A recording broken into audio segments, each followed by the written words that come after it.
ये वीडियो मैं हिंदी में इसीलिए बना रहा हूँ क्योंकि मैं जानता हूँ कि बहुत से लोग हिंदी बोलने वाले शेयर मार्केट में हैं, और ये जो मैं वीडियो बना रहा हूँ ये चेतावनी सी है।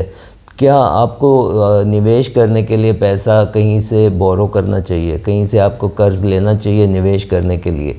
तो मेरा जो जवाब है वो 2-3 हिस्सों में है। एक, मैंने अभी पहचान का कोई मिला जिसने अपने पत्नी का 19 लाख रुपए मार्केट में खोया। उससे पहले कोई एक लड़की मिली जिसने अपने पति का 65 लाख रुपया खोया।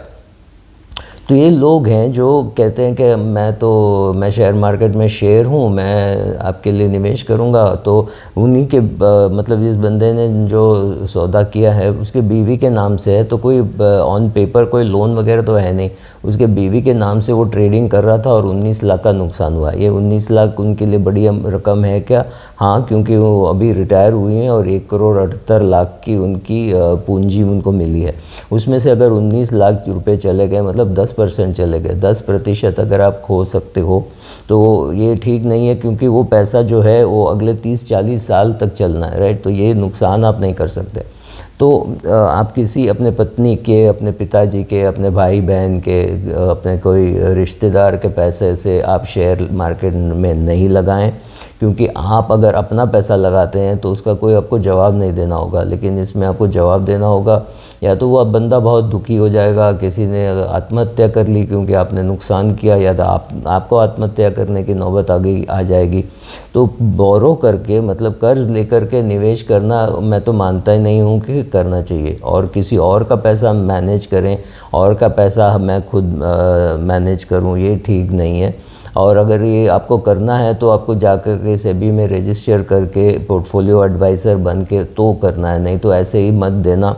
जस्ट गो एंड लुक, आप देखिए आपके कोई भाई बहन या आपके पिताजी या कोई भी अगर आपका पैसा मैनेज कर रहा है और कैसे मैनेज कर रहा है। कोई मैनेज कर रहा है तो आप एटलीस्ट समझने की कोशिश कीजिए वो कर क्या रहे हैं, और अगर आपको समझ में नहीं आता है तो वो पैसा उठा करके कोई म्यूचुअल फंड में डाल दें। दूसरी बात ये है कि क्या मैं बैंक से लोन लेकर के निवेश कर सकता हूँ? निवेश कर तो सकते हो, या आजकल तो लोन लेना बहुत आसान हो गया। जब आपका अकाउंट, कोई डीमैट अकाउंट कहीं पे है और आप कुछ भी ख़रीदने जा रहे हो, आपको 200 शेयर ख़रीदना है, तो वहीं पे एक पॉपअप आ जाता है, कहता हो 200 नहीं, आप 800 शेयर ख़रीद सकते हो।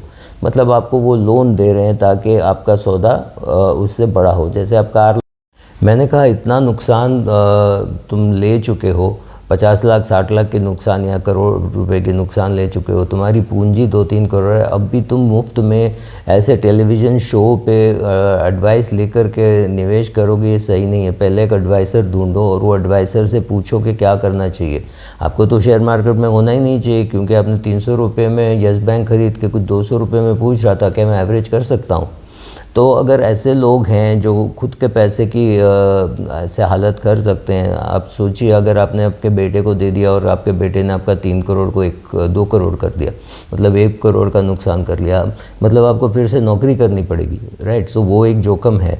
दूसरी बात ये है कि आज लोन लेना बहुत आसान हो गया है, आपको बैंक में वगैरह जाना नहीं पड़ता है, वहीं आप जब घर में बैठे हो आपको लोन मिल जाती है, तो बहुत आसान हो गया। तो लोगों को लगता है अरे वाह, मैं तो मार्केट का एक्सपर्ट हूँ, कल मैंने 100 रुपये का शेयर खरीदा वो 200 हो गया, या मैंने 10,000 डाली वो 11,000 हो गया। एक दिन में अगर मैं 1,000 रुपये कमा सकता हूँ तो सोचो 300 दिन में मैं क्या कर सकता हूँ, राइट? ये फॉल्स ब्रेवेडो जिसको कहते हैं इंग्लिश में, ये लगता है कि हाँ भाई अभी तो तेज़ी में सबको लगता है कि मैं बब्बर शेर हूँ, मैं कुछ भी कर सकता हूँ, मैं राकेश झुनझुनवाला हूँ या मैं वॉरेन बफेट हूँ, जो भी है। लेकिन वो सच बात नहीं है। जब आपकी तब परीक्षा ली जाएगी जब मंदी होगी, तो दूसरों का पैसा डुबाना तो बहुत ही ख़राब है।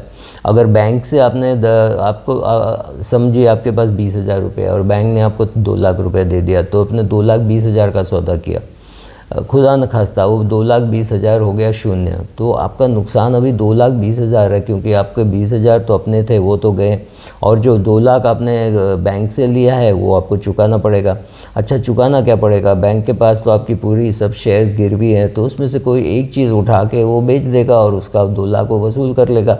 वो अब तब तक नहीं रुकेगा कि आप आके कहें नहीं नहीं रुक जाओ, मैं कहीं और से इंतज़ाम करता हूँ वगैरह, नहीं। वो उनके पास जो सिक्योरिटी है वो बेच देंगे, तो फिर आपका जो नुकसान है बहुत ही ख़राब होगा, इसलिए क्योंकि जिस दिन आपको लगता था कि अभी तो लेनी चाहिए, तब की शेयर मार्केट गिरी हुई है, उसी दिन को आपका माल बिक रहा है, राइट। सो ये बहुत ही रिस्की है। तो पैसा लेकर के, दूसरों का पैसा लेकर के, भाई बहन का हो, मम्मी पापा का हो, या कोई बैंक का ही क्यों ना हो, वो पैसे से धंधा करना या वो पैसे का निवेश करना, मैं तो नहीं समझता कि बहुत अक्लमंदी है। लेकिन आपको अपना निर्णय लेना है। अगर आपको लगता है कि आप ये कर सकते हो तो फिर अग्रीमेंट वगैरह होगा बैंक के साथ। याद रखिए, आपका पूरा पोर्टफोलियो साफ़ हो सकता है सिक्योरिटी सेल में, क्योंकि वो उस दिन को करते हैं जब मार्केट में मंदी हो और आपकी वैल्यू घट जाए, right. So be very careful. मेरे ख्याल से तो नहीं करना चाहिए। अगर कर रहे हो तो सावधान रहिए।